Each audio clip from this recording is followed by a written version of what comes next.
परम आराध्यतम गुरुपाद पद्म नित्यलीला प्रविष्ट ओम विष्णुपाद परमहंस परिव्राजकाचार्य अष्टोत्तर शत श्री श्रीमद श्रील भक्तिवल्लभ तीर्थ गोस्वामी गुरु महाराज के श्री चरण कमल में अनंत कोटि साष्टांग दंडवत प्रणाम करते हुए उनकी वह हेतु की कृपा प्रार्थना करता हूँ।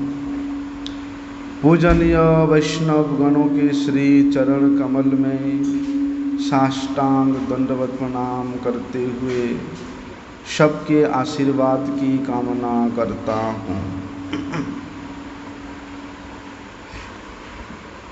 साधु संग क्यों करें? क्या प्रयोजनीयता है साधु संग करने का?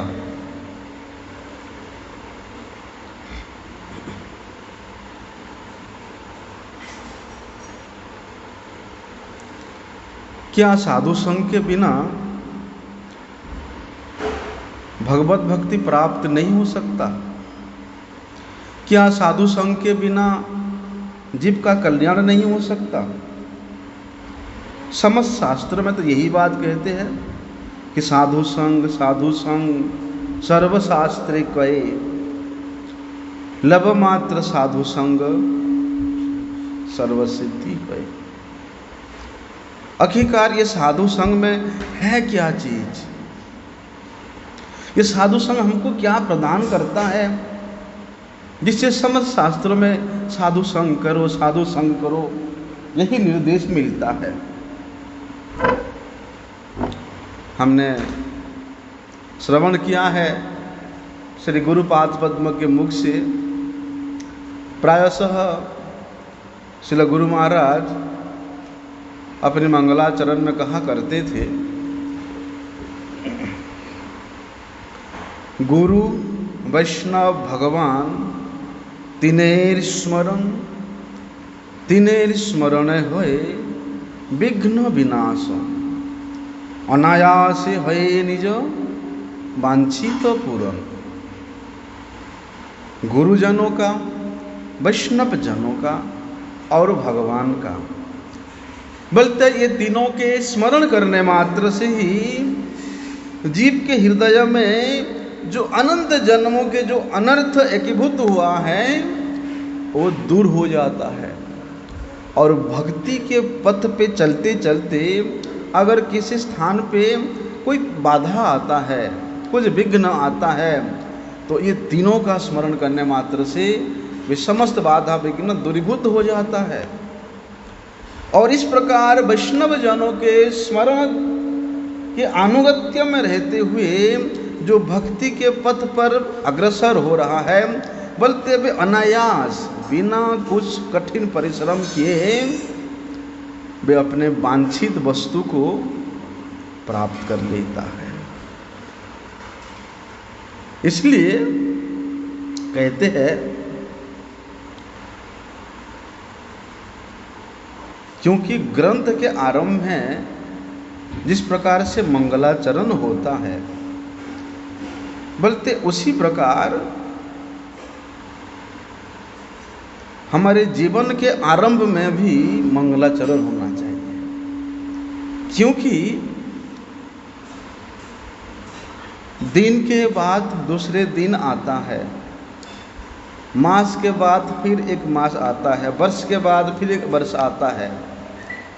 इस प्रकार घड़ी, 2 घड़ी, घंटा, मिनट में समय अतिबाहित होते चला जाता है, लेकिन पता नहीं जीव को कब उसका मृत्यु का समय आ जाएगा।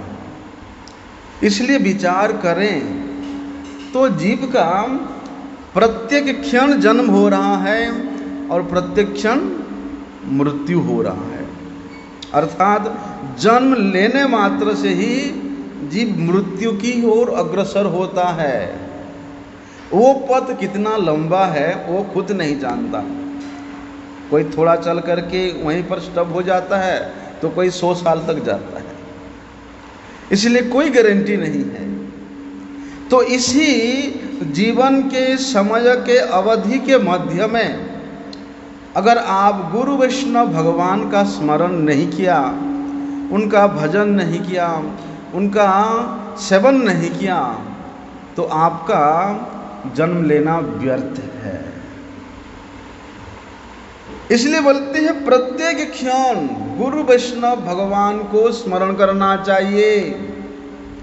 मंगलाचरण क्यों कहते हैं? कि ये हमेशा मंगल को प्रदान करने वाले होते हैं। इनके नामों में, इनके स्मरण में, इनके साधन में अमंगल नाम का कोई वस्तु है ही नहीं।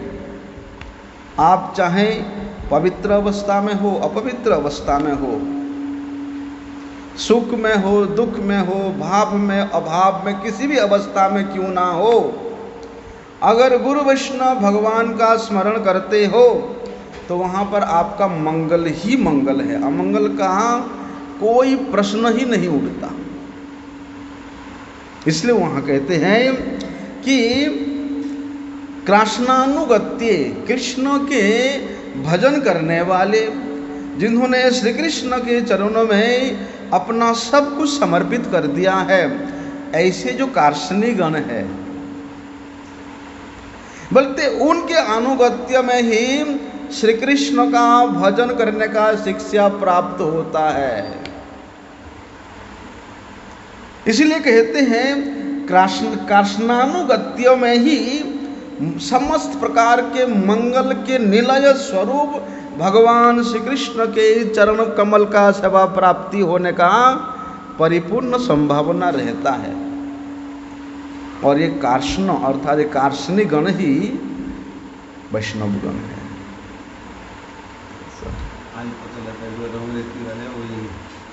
जैसे शिवगण, शिव जी के भक्त शैव होते हैं, माता रानी देवी का भक्त शाक्त होते हैं, बोलते उसी प्रकार श्री कृष्ण का भक्त कार्ष्ण होते हैं। इसलिए कार्ष्णानुगत्य में ही श्री कृष्ण का भजन सुचारू रूप से परिचालित तो होता है। इसलिए क्या कहते हैं, हम लोग रोज गुरुवाष्टक में वंदना करते हैं कि यस्य प्रसादाद भगवत प्रसादो यस्य प्रसादाद न गति कुतोपि, बलते वो गुरुपाद पद्म, वे कार्ष्ण, उनके चरणों के अनुगत्य के बिना दूसरा कोई गति है ही नहीं। उनके चरणों के अनुगत्य को छोड़ करके आप कितनी कठोर से कठोर साधना क्यों ना करो, घर को छोड़ करके कठोर जंगल में चले जाओ, तपते हुए बालू के बीच में बैठ करके तपस्या करो, पानी में डूब करके तपस्या करो, चारों तरफ आग जला करके बीच में बैठ के तपस्या करो, कोई लाभ नहीं है जब तक महत्पाद रजोभिषेकम, वैष्णव गणों के श्री गुरुपाद पद्म के, गुरुपाद पद्म भी कैसे, जो श्री कृष्ण के चरणों में परिपूर्ण रूप से समर्पित है, जिनके रोम रोम में कृष्ण कृष्ण कृष्ण नाम उच्चारित होता है, जिनके दर्शन करने मात्र से कृष्ण का स्मरण होता है, ऐसे गुरु ही कार्ष्ण है। बल्कि ऐसे गुरु के चरणों की सेवन के व्यतीत, अनुगत्य के व्यतीत और दूसरा कोई उपाय है ही नहीं। कार्ष्ण बोला ना, कृष्ण को जिन्होंने अपना सब कुछ समर्पित कर दिया है, वे है कार्ष्ण। इसीलिए जितने भी कार्ष्णी हैं, उन समस्त कार्ष्णियों में शिरोमणि है वृषभानु नंदिनी श्रीमती राधा रानी। शयन में, स्वप्न में, जागृत में, हर अवस्था में जिनके मुख से कृष्ण, कृष्ण कृष्ण कृष्ण के सिवा वे और कुछ जानते ही नहीं है। बोलते वे वृषभानुनंदिनी श्रीमती राधा रानी ही हमारे बोलते गुरु परंपरा के मूल है, क्योंकि गुरुदेव आश्रय विग्रह है और श्रीमती राधा रानी उन आश्रय विग्रह के वे मूर्तिमंत है। इसलिए राधा रानी जी के आश्रय को छोड़ करके दूसरा कोई उपाय श्री कृष्ण विश्व विग्रह श्री कृष्ण के चरणों को प्राप्त नहीं किया जा सकता। इसलिए वैष्णव गण श्री गुरुपाद पद्म नित्य निरंतर अपने आश्रय के आश्रय स्वरूप श्रीमती राधा रानी के चरणों का ही अनुगत्य करती है। उसके राधा रानी को प्रसन्नता करे बिना श्री कृष्ण को प्रसन्नता आप कभी नहीं कर सकते हो। अर्थात श्री गुरुदेव को प्रसन्न किए बिना भगवान को प्रसन्न नहीं कर सकते हो। और भगवान को प्रसन्न करना ही हमारा एकमात्र उद्देश्य है। चाहे वे प्रसन्नता प्राणैर अर्थैर धिया वाचा, प्राण के द्वारा, शरीर के द्वारा, मन के द्वारा, धन के द्वारा, किसी भी प्रकार से करो, लेकिन उद्देश्य होना चाहिए केवल श्री कृष्ण प्रसन्नता।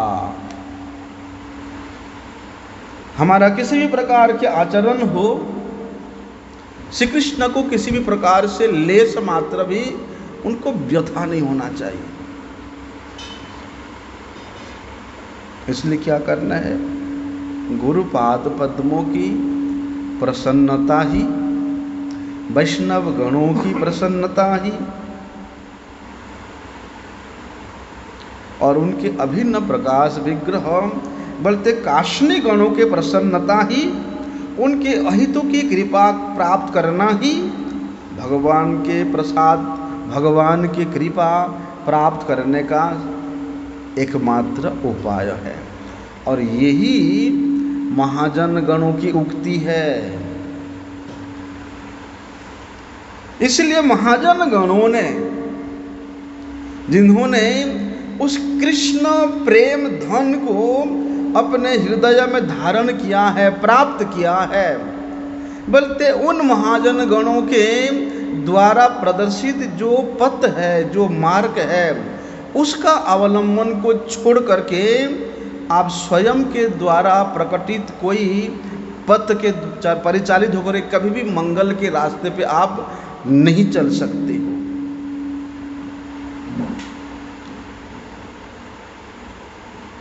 क्योंकि युधिष्ठिर महाराज जी को बक रूपी धर्म ने यह उपदेश तो दिया था हैं कि महाजन लोगों जो पथ का अवलंबन किया है, वास्तव में वही पथ ही प्रकृत मंगल का पथ है। उनके निर्देशित पथ को छोड़ करके आप और किसी पथ पे चल के अपना श्रेय प्रार्थना करते हो तो कभी प्राप्त नहीं हो सकता। इसलिए महाजन जन गत सपंथा, महाजन गणों के द्वारा ये आचरित प्रचारित साधित पंथा को, विचार को परित्याग करके आप दूसरे पंथा के द्वारा, दूसरे पथ का आश्रय लेकर के उस गोलोक वैकुंठ के पथ के पथिक नहीं हो सकते हो। क्योंकि जिन्होंने उस गोलोक वैकुंठ के पथ को सूक्ष्माति सूक्ष्म रूप से परिचित है, उस पथ में कितना सुविधा है, कितना असुविधा है, कितना वहाँ सुजोग है, जिन्होंने उसको अनुभव किया है, उनके अनुभवीय मार्ग के द्वारा परिचालित होकर के ही वास्तविक पथ में हम लोग सुगमता से चल सकते हैं, अन्यथा नहीं। अन्यथा क्या होगा? दूसरे पथ के पथिक होने से बोलते उस गोलोक वैकुंठ के पथ के विपरीत पथ के पथिक होने से क्या होता, नरक के पथ हमारे लिए तो खुला ही है। इसलिए महाजन गणों के द्वारा जो पथ निर्दिष्ट हुआ है वो पथ क्या है, और उस पथ को जानने के लिए हमको क्या करना चाहिए, इसके लिए सचेष्ट होना चाहिए। इसीलिए कहते हैं कि साधु संग सर्वशास्त्र कहे, कि भैया साधुओं के संग के बिना उन महाजन गणों के पथ को आप नहीं परिचित हो सकते हो, नहीं जान सकते हो। इसलिए श्रीमद्भागवत तो सर्व वेदांत इतिहास सार है। सर्व वेदांत इतिहासानाम सारम सारम समुद्रितम। वहाँ पर अजामिल उपाख्यान में प्रसंग आता है, महाजन जमराज जी स्वयं बोलते हैं कि महाजन कौन है। स्वयंभू ब्रह्मा जी, नारद जी, शंभु कुमार, कुमार मतलब चतुसन कुमार, कपिल, ये कपिल मतलब कपिल मुनि नहीं, देवहूति के पुत्र कपिल भगवान, जिनको कि कार्दमी कपिल के नाम से भी जानते हैं। स्वयंभु व मनु, प्रहलाद जी, जनक जी, भीष्म जी, बलि, सुखदेव और वयम अर्थात मैं, यमराज जी बोल रहे क्यों, यमराज जी बोलते ये 12 महाजन गण ही उस भागवत धर्म को, उस भागवत धर्म के रहस्य को वास्तव रूप में बोले जानते हैं, उसके वेत्ता है ये लोग। इसलिए यही महाजन गणों ने जिस पथ को अवलंबन किया, क्या पथ का अवलंबन किया, भक्ति के पथ है। भक्ति के पथ को छोड़ करके दूसरे किसी पथ से भागवत धर्म के रहस्य को नहीं जान सकते हैं।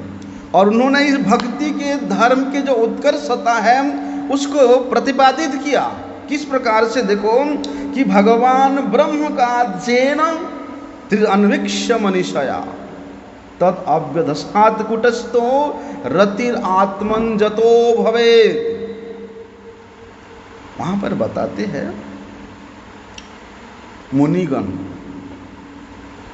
जिन्होंने इस भागवत धर्म को जानने के लिए प्रयास किया, ऐसे मुनिगण क्यों हुए, वे मनन किया। मनन के द्वारा उन्होंने निर्दिष्ट किया, क्या निर्दिष्ट किया, बोलते काजेन अन्वीक्षया, कि प्रकृत रूप से जीव का मंगल का पथ क्या है, उसको अन्वेषण करने के लिए एक बार नहीं, त्रिअन्वीक्षया, 3 बार समस्त वेदों का, समस्त इतिहास का, पुराणों का निचोड़ लेकर के विचार किया। तब जाके उन्होंने उन महाजनों के द्वारा प्रदर्शित जो मार्ग है उसको समझ पाया। और उन्होंने वहाँ पर निर्दिष्ट किया कि महाजन जनो गतो सपंतः, कि इन महाजनों ने जो पथ को प्रदर्शित किया, वास्तव में यही पद ही जीव का परम कल्याण का पद है। इतना ही नहीं, कहते हैं ब्रह्मा जी, भगवान ब्रह्मा जी वे तो सर्वज्ञ हैं। भगवान उनमें सर्वज्ञता गुण अर्पण किए हैं। सतु मुनिर भूत्वा समचिंतयन, बोलते ये श्रुति के वाक्य के अनुसार सर्ववेद अविधेय साराकर्षणम की लीला के द्वारा वेद के अर्थ के दुर्गेयत्व को जानने के लिए स्वयं ब्रह्मा जी, जिन्होंने वेद को प्रकट किया, वे ब्रह्मा जी 3 बार वेदों को अध्ययन करते हैं, जिनसे प्रकट हुआ है। 3 बार वेदों को उन्होंने विशेष रूप से उसको खोजते हैं। त्रिअन्वीक्षया, ऐसे नहीं कि लिख लेने से, प्रकट करने से वेत्ता हो जाएंगे, ऐसा नहीं। इसलिए कहते हैं शिव जी, अहम वेत्ति सुको वेत्ति व्यासो वेत्ति वा नो वेत्ति वा। श्रीमद् भागवत जो अमल पुराण है, इस भागवत के रहस्य को मैं जानता हूँ। कौन? शिव जी बोलते हैं। और सुखदेव जानता है, लेकिन व्यासदेव जी जानते हैं या नहीं जानते मैं क्लियर नहीं बता सकता हूँ। अरे व्यासदेव जी ने तो इसको लिखा है, प्रकट किया है। बोलते यहाँ पर भी इस प्रकार ब्रह्मा जी के द्वारा चारों वेद प्रकट हुआ है, लेकिन वेद के जो निचोड़ वस्तु क्या है, प्रकृत धर्म क्या है, वो नहीं जानते। इसलिए ब्रह्मा जी 3 बार वेदों का अध्ययन करते हैं और निचोड़ निकालते क्या है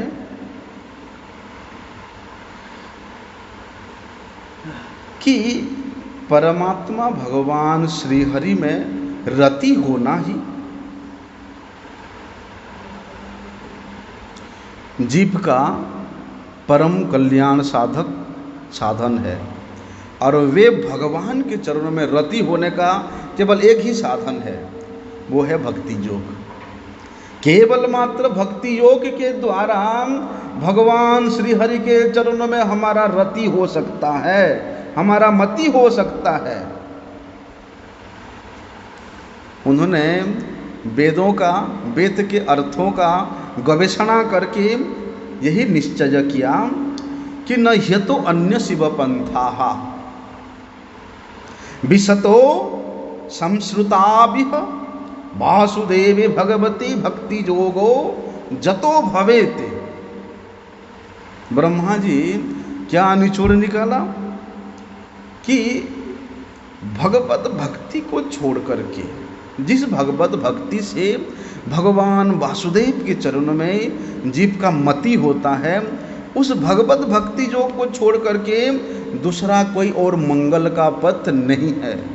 न ही अन्यथो शिव पंथाः विशते संश्रुताभिः, दूसरा कोई और पथ है ही नहीं। इसलिए बुद्धिमान व्यक्ति, प्राज्ञवान व्यक्ति क्या करता है, वो निचोड़ को ही पकड़ता है। जिस प्रकार से व्यासदेव जी ने 17 पुराण, भाष्य, वेदांत का भाष्य, संहिता, इतिहास, इतना कुछ रचना करने के बाद भी उनको वो उतना संतुष्टि प्राप्त नहीं हो रहा था।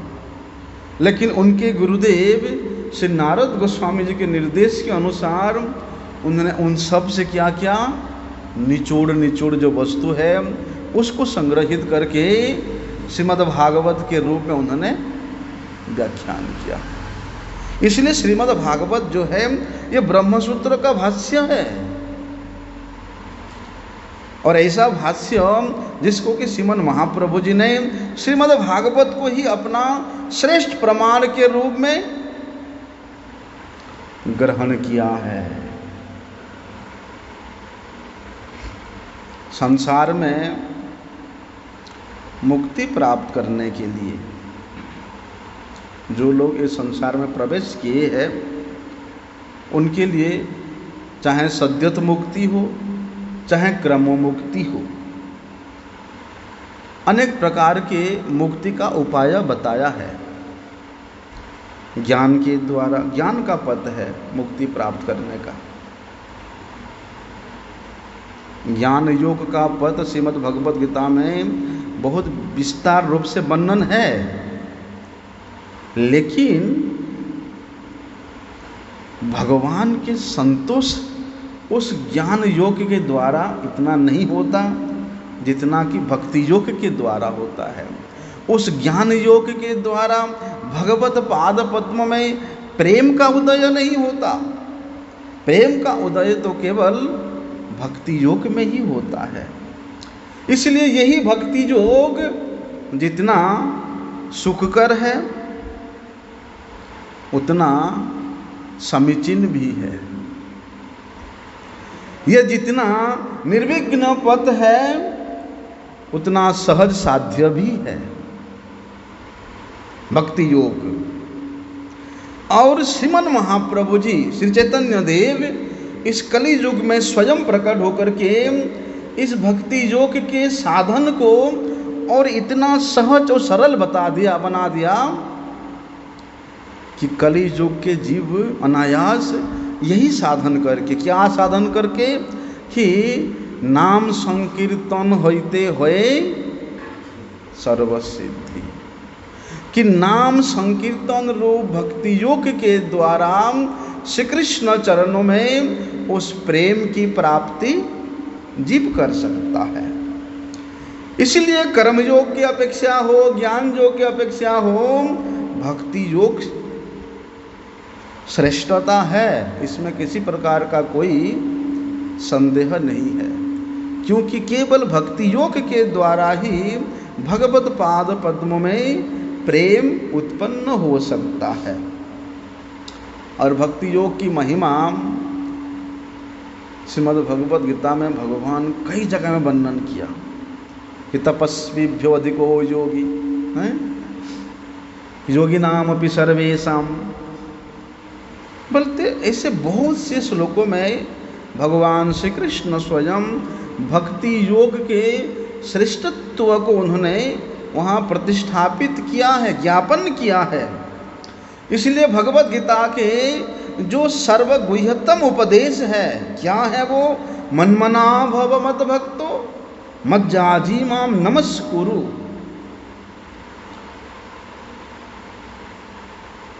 बोलते मेरा भक्त बनो, मुझे नमस्कार करो, हैं? मेरे कथा को श्रवण करो, मेरे उपदेश के अनुसार अपने जीवन को चलाओ। और क्या बताया?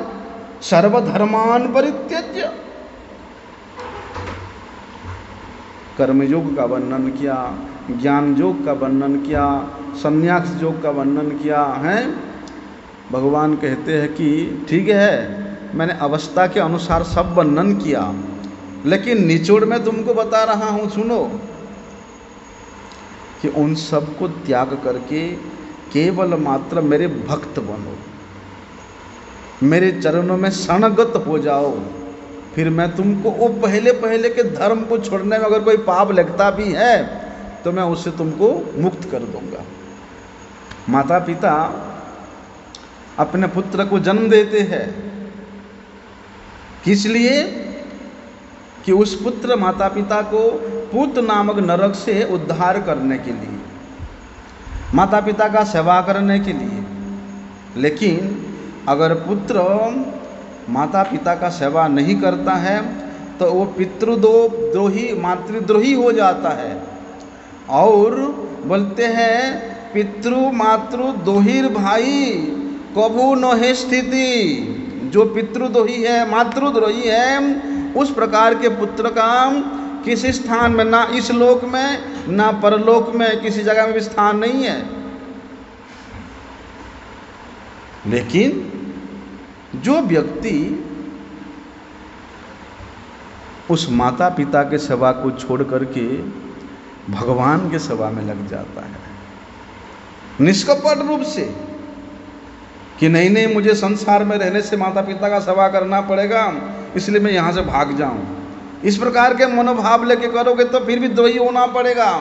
इसलिए भगवान वहाँ पर कहते हैं कि देवर्षि भृताप्त नृणाम पितॄणाम नायनुनिम चराजन यह गत्वा शरणम शरण्यम गतो मुकुंदम परिहृत्य कर्तम।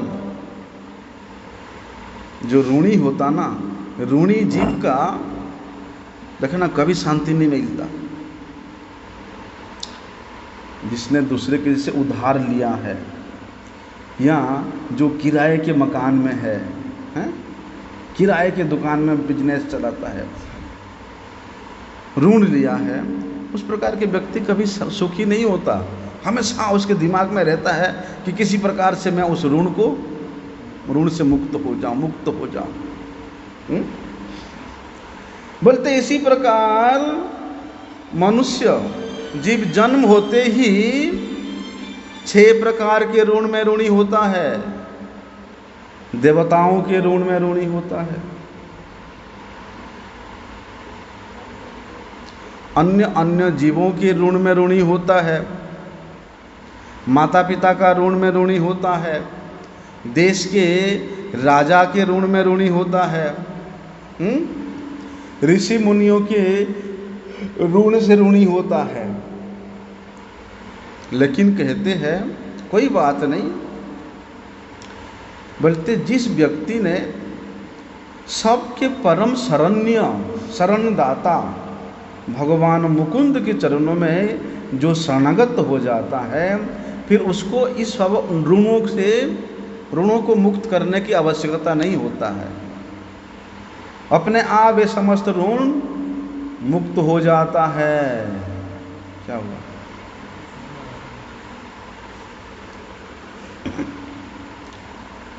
इसलिए वहां भगवान कहते हैं कि सर्वधर्मान परित्यज्य, कि अगर तुम इस प्रकार समस्त प्रकार के धर्मों को भी त्याग दोगे, और त्याग दोगे नहीं, त्यागो और केवल मेरे शरण में आ जाओ।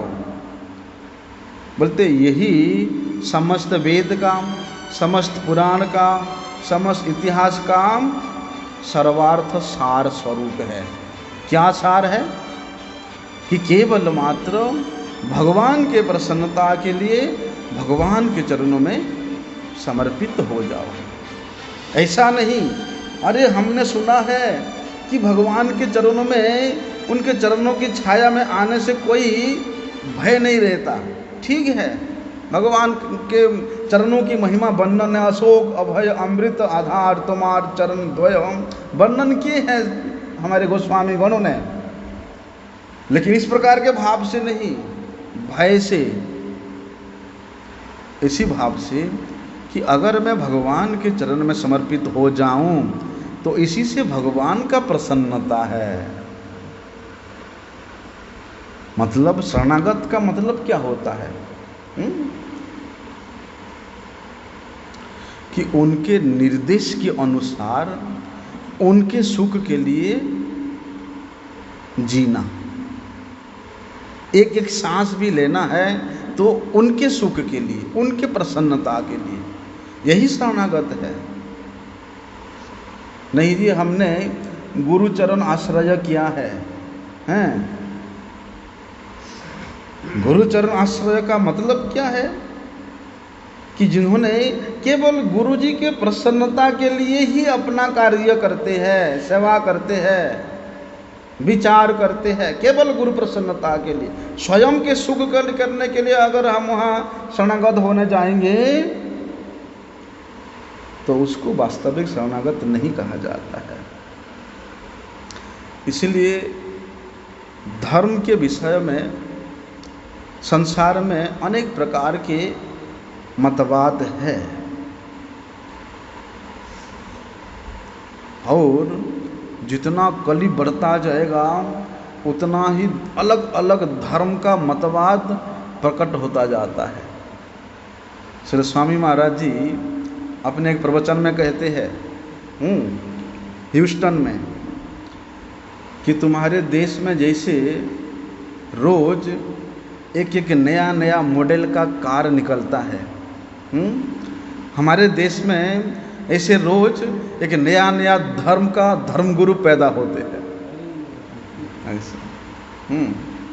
इसलिए अनेक मतवाद है, लेकिन श्रीमद् भागवत में जो इंद्रिय के ज्ञान से अतीत भगवान श्री कृष्ण के चरणों में प्रेम भक्ति प्राप्त करने के लिए श्रवण कीर्तन के द्वारा जो भक्ति किया जाता है, श्रीमद् भागवत उसी भक्ति को ही श्रेष्ठ साधन के रूप में प्रतिपादन किया है। और वो साधन किस प्रकार का है? वो श्रवणादि लक्षणा भक्ति किस प्रकार का है? बोलते हुए अहेतुकी है, किसी हेतु से युक्त नहीं है। हेतु क्यों होता है? जब स्वयं को कुछ चाहिए होता है, हमको सुख चाहिए, हमको ये चाहिए, हमको वो चाहिए, हैं? बोलते वे श्रवण कीर्तन रूपी भक्ति इस प्रकार के हेतु से युक्त नहीं है, वो हेतु की है, अर्थात समस्त प्रकार के फल के अनुसंधान से रहित है। और बोलते हैं जो व्यक्ति केवल भगवत प्रसन्नता के लिए श्रवण कीर्तन करता है, उसके भजन के मार्ग में कोई बाधा नहीं आता है, इसलिए वे अप्रतिहता है। लेकिन स्वयं के स्वार्थ के लिए, स्वयं के सुख के लिए, स्वयं के लाभ, पूजा प्रतिष्ठा के लिए अगर हम श्रवण कीर्तन, पाठ कीर्तन इत्यादि करने जाएंगे तो वहाँ पग पग पे विघ्न आएगा। लेकिन बता दिया, क्या बताया कि भागवत धर्म जो है, भक्ति पथ जो है, श्रवण कीर्तन रूप जो साधन है, ये अप्रतिहता है। अगर उसमें तुमको बाधा आता है तो तुम समझ लेना कि तुम अशरणागत होकर के उस साधन को कर रहे हो। शरणागत होकर के साधन करो तो उसका जो नित्य स्वभाव है, स्वाभाविक गुण है अप्रतिहता, वो अपने आप प्रकटित होता है। कोई विघ्न भी आ जाता है तो अपने आप निवारण हो जाता है। उसके लिए दूसरे को ही क्या बोलते हैं उसको, अनेक बाधा जब आता है ना, लोग अनेक प्रकार के वो करते हैं, साधन करते हैं। कोई कुछ करता है मेरा विघ्न दूर हो जाएगा, कोई कुछ पहनता है मेरा विघ्न दूर हो जाएगा, कोई और कुछ साधन करने लगता है मेरा विघ्न दूर हो जाएगा। अरे नहीं, केवल निष्कपट रूप से श्रवण कीर्तन करो, अपने आप सारे विघ्न दूरीभूत हो जाएगा। और कैसा है वे भक्ति योग? बोलते निरपेक्ष है, स्वाभाविक निरपेक्ष है।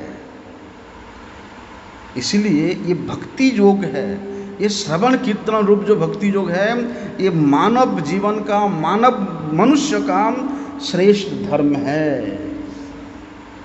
कहा ना श्रीमद् भागवत में कि एतावान एव लोके अस्मिन पुंसाम धर्म परस्मृतो, कि भैया इस लोक में मनुष्यों का श्रेष्ठ धर्म यही भक्ति योग भगवती, भक्ति योग प्रयोजित। भक्ति योग ही भगवान वासुदेव के चरणों में जिससे कि रति होता है, मति होता है, बोलते वही ही सबसे श्रेष्ठ धर्म है। और तो अभी हमने सुना, इसको श्रीमन महाप्रभु जी बता दिया कि नाम संकीर्तन बोलते समस्त प्रकार के साधन का प्रधान रूप में श्रीमन महाप्रभु जी वहाँ बता दिया है। इसलिए क्या करना, तस्माद एकेन मनसा, कि अपने मन को केवल मात्र भगवत पाद पद्म में ही लगाना। और क्या बताया, तस्माद भारत सर्वात्मा, बोलते अपने संपूर्ण आत्मा से अर्थात परिपूर्ण रूप से उस भगवान के चरणों में समर्पित होना, तब जाके तस्माद सर्वात्मनाराजन। यद्यपि इन सब श्लोकों में श्रवण का महिमा, कीर्तन का महिमा, स्मरण भक्ति का श्रेष्ठता प्रतिपादित किया है, नवदा भक्ति का प्रतिपादन श्रील प्रहलाद महाराज जी ने किया है, लेकिन फिर क्या बताते, एत निर्विद्यमान नाम इच्छताम अकुतो भयम। बोलते इन समस्त साधनों का होते हुए भी सबसे श्रेष्ठ का साधन क्या है, हरि नामानुकीर्तनम तत्नामानुकीर्तनम।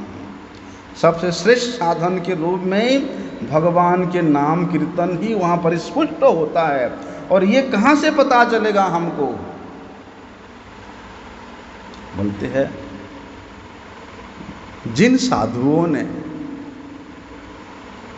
जिन वैष्णवों ने इस धर्म को स्वयं आचरण किया है, स्वयं अनुभव किया है, उनके अनुगत्य में रह करके, उनका संग प्राप्त करके ही हम लोग इस श्रेष्ठ धर्म के श्रेष्ठ साधन के विषय में अवगत हो सकते हैं। क्योंकि नाम रूप गुण लीला दिनाम उच्चैर भाषणम तो कीर्तनम, यद्यपि भगवान के नाम रूप गुण लीला धाम परिकर हैं, ये सब का विशेष वैशिष्ट्य बताया है, लेकिन दीन रूप से कातर भाव से दीन नाम उच्चैर भाषणम तो कीर्तनम, दीन होकर के जो केवल श्री कृष्ण नाम का संकीर्तन करता है, उस नाम के माध्यम से ही उसको भगवान के रूप गुण लीला परिकर धाम के वैशिष्ट्य अपने आप जागरित अनुभव होता है। इसलिए नाम संकीर्तन के परम उत्कर्षता को जनाने के लिए श्री सनातन गोस्वामी जी, श्री रूप गोस्वामी जी, श्री जीव गोस्वामी जी, जो प्रमुख महाजन गण हैं, उन्होंने उसके निचोड़ को संदर्भों में भक्ति संदर्भ में वर्णन किया है। और श्रीमद् भागवत में इस बात को तो हम लोग श्रवण करते ही है कि यज्ञ ही संकीर्तन प्राय जजंती ही सुमेधस, कि जो बुद्धिमान व्यक्ति है वो इस नाम संकीर्तन रूप यज्ञ के द्वारा इस कली युग में उस परम पुरुष का आराधना करते हैं। और क्या बताया है, कृते यत ध्यातो विष्णु, ये श्लोक के माध्यम से द्वारा भी, कले दोष निधे राजन, इस श्लोक के द्वारा भी, नाम संकीर्तनम जैसे श्लोक के द्वारा भी भगवान के नाम कीर्तन के प्राधान्य को विशेष रूप से स्थापित किया है। इसलिए श्रीमन महाप्रभु जी क्या बताए, भजनेर मध्य श्रेष्ठ नवविधा भक्ति, कृष्ण प्रेम कृष्ण दिते धरे महाशक्ति, तार मध्य सर्वश्रेष्ठ नाम संकीर्तन, निरपराधे नाम लैले पाए प्रेम धन। भजन के जितना भी श्रेष्ठ श्रेष्ठ साधन बताया है, उनमें से नवविधा भक्ति को श्रेष्ठ रूप में स्थापित किया है, क्योंकि ये नवविधा भक्ति कृष्ण प्रेम कृष्ण को प्रदान करने में समर्थ होता है, लेकिन उसके मध्य में भी नाम संकीर्तन उस श्रेष्ठ से भी सर्वश्रेष्ठ है।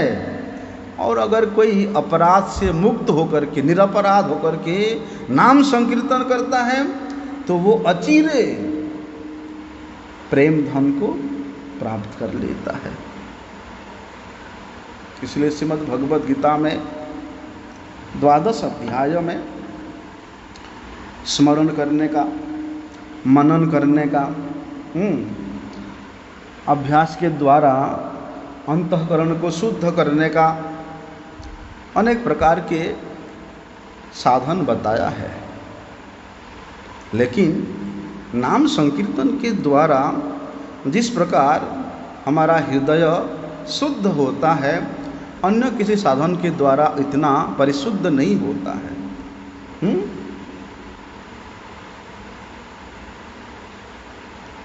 इसलिए नाम संकीर्तन ही कहते हैं परम सुख साध्य साधन है।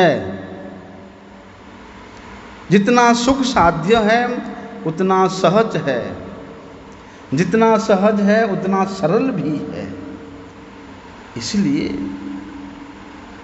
ब्रज प्रेम को निर्विघ्न में वितरण करने वाले महावदान्य भगवान श्री गौर हरि अपनी परम अंतरंग पार्षद श्री स्वरूप दामोदर गोस्वामी जी के कंठ को धारण करके कहते हैं, सुनो स्वरूप राम राय, नाम संकीर्तन कलो परम उपाय।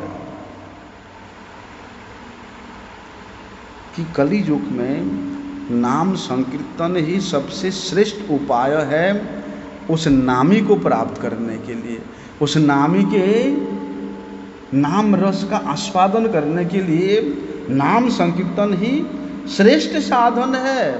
कलि युग में परम उपाय है। और ये श्रीमन महाप्रभु जी ने स्वरूप दामोदर जी के कंठ को पकड़ करके कह रहे हैं। इससे क्या प्रतीत होता है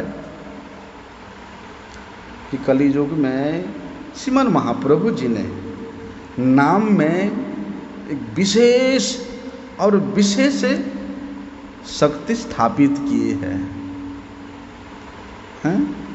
इसलिए तो विशेष रूप से बार बार श्रीमन महाप्रभु जी नाम संकीर्तन नाम संकीर्तन नाम संकीर्तन का ही,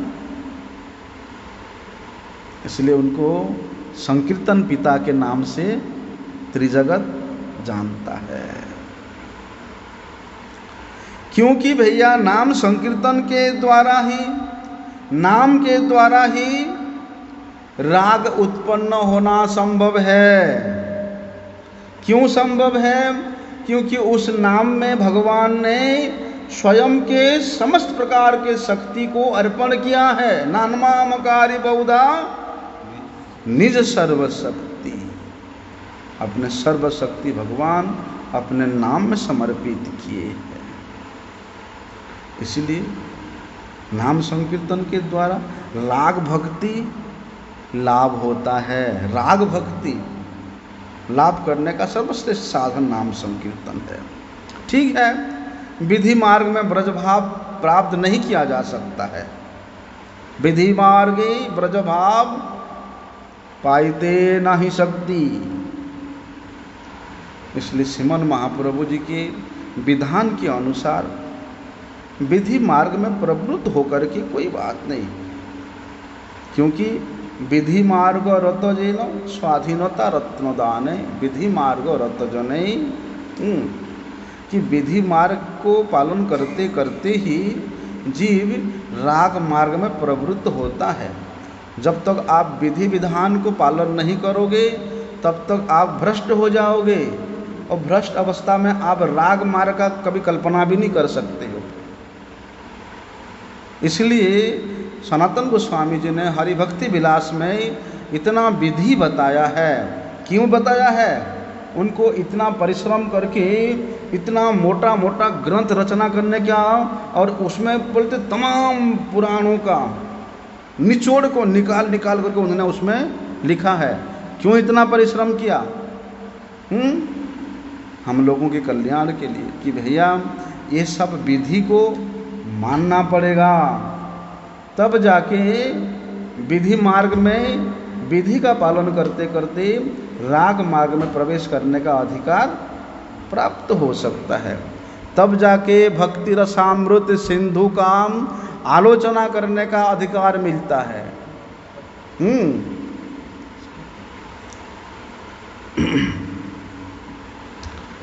इसलिए श्रीमन महाप्रभु जी क्या बताते हैं कि जे रूपे लोइले नाम प्रेम उपजय, तार लक्षण श्लोक सुनो स्वरूप राम राय।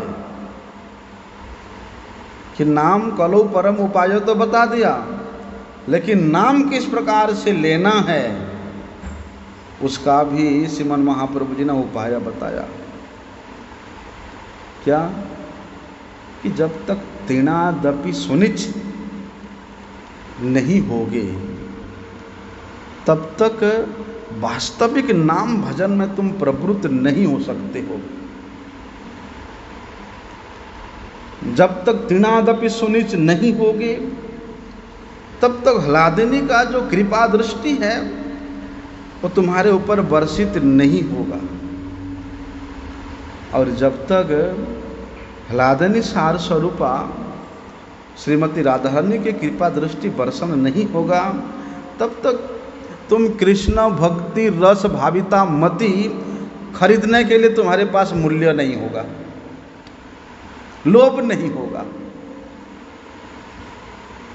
विशेष रूप से भक्ति यजन करने वाले का एक स्वाभाविक रति है कि उसको रागात्मिका भक्ति के अनुगत्य में वे अपने आप ले जाता है, अपने आप उसके प्रति लालसा जागृत होता है। लेकिन अपना अकड़ दिखाओगे हैं कि हमने ये कर दिया, हमने वो कर दिया, हमने ऐसा साधन किया, हमने वैसा दान किया, हमने वैसा पुण्य किया, हमने ऐसा प्रवचन कर दिया, हैं? नहीं चलेगा। इसलिए वहाँ कहते हैं, श्रीमन महाप्रभु जी बताते हैं कि भैया जब तक त्रिनादपि सुनि तरुरपि सहिष्णुना नहीं होगे तब तक नाम संकीर्तन तुम नहीं कर सकते हो। और इस प्रकार के त्रिनादपि सुनि तरोरपि सहिष्णुना होकर के जब नाम संकीर्तन करेंगे तब हलादिनी सार स्वरूपा श्रीमती राधारानी का कृपा दृष्टि उस साधक के ऊपर वर्षित होगा और वही साधक के हृदय में कृष्ण भक्ति रस भाविता मति जो संत है, वैष्णव है, साधु है, उनके प्रति लोभ जागृत होगा। उन साधुओं का संग करने के लिए उसका हृदय एकदम छटपटाता रहेगा। जैसे मछली को पानी से निकाल देने से वो मछली छटपटाता रहता है, उसको पानी चाहिए भैया। बोलते वो कृपा जिसको प्राप्त हुआ, बोलते वो अगर साधु संग नहीं मिलता है, उसको प्रकृत वैष्णव संग नहीं मिलता है तो भी रोता है, छटपटाता है कि कहाँ जाऊं, कहाँ पाऊं। वैष्णव संग इस प्रकार के भाव से वो छटपटाता रहता है, क्योंकि वे जानते हैं भजन चातुरी क्या है, भजन नैपुण्य क्या है, वे जानते हैं। क्या है वो? बोलते कृष्णेंद्रिय तर्पण करना ही जो अनेक प्रकार के चातुरी के द्वारा श्री कृष्ण को प्रसन्न करने का माध्यम जानता है। और वो कौन जानते हैं? गोपियां जानते हैं, ब्रजांगनाएं जानते हैं, रसिक वैष्णव जन जानते हैं, गुरु पाद पद्म जानते हैं। इसलिए उनके चरणों के अनुगत्य के बिना भजन चातुरी को नहीं जान सकते हैं, भजन निपुण्यता को हम लोग नहीं जान सकते हैं। क्योंकि वे गुरुपाद पद्म, वे वैष्णव जन, वे सुचतुर भजन विज्ञ है। वे श्री कृष्ण पाद पद्म में अनन्य शरण है। समस्त प्रकार के निंदादि से वे शून्य है और उनका चित्त नित्य निरंतर उस अप्राकृत ब्रज विलास श्री कृष्ण का अन्वेषण करने में ही प्रवृत्त रहता है कि कहाँ मिलेंगे कृष्ण, कहाँ मिलेंगे कृष्ण, हाँ कृष्ण, हाँ कृष्ण। श्री कृष्ण के अन्वेषण में वे नित्य निरंतर लगे हुए हैं। तो ऐसे जो कार्ष्ण्य संग है, ऐसे जो वैष्णव संग है, ऐसे वैष्णवों के सभा सौभाग्य को प्राप्त करना बोलते अति दुर्लभ है। इसलिए भगवान श्री कृष्ण क्या करते हैं, जिसके हृदय में इस प्रकार के लोभ जागृत हो गया है, किस प्रकार के लोभ, साधु संग करने का लोभ, तो श्री कृष्ण स्वयं साधु के रूप में, वैष्णव के रूप में उसके सामने प्रकट होकर के उसको संग प्रदान करते हैं। इसलिए भैया कभी श्री चैतन्य मोरे करिबे नो दया, कबे आमे पाइब वैष्णव पद छाया। जिन वैष्णवों ने उस राग के रास्ता को दिखाने वाले हैं, ऐसे महत्व वैष्णवों के संग से ही वास्तव में साधक जीव भजन के चातुरी को जान सकता है, भजन के नैपुण्यता को जान सकता है। यही तो जानने के लिए ही जीवन है भैया, हैं? इसलिए साधु संग, वैष्णव संग, गुरुपाद पद्मों के चरण अनुगत्य करना ये अति प्रयोजन है। आगे का भी सकल श्रवण करते हैं। वांछा कल्पतरुभ्यश्च कृपा सिंधुभ्यैव च पतितानं पावनेभ्यो वैष्णवेभ्यो नमो।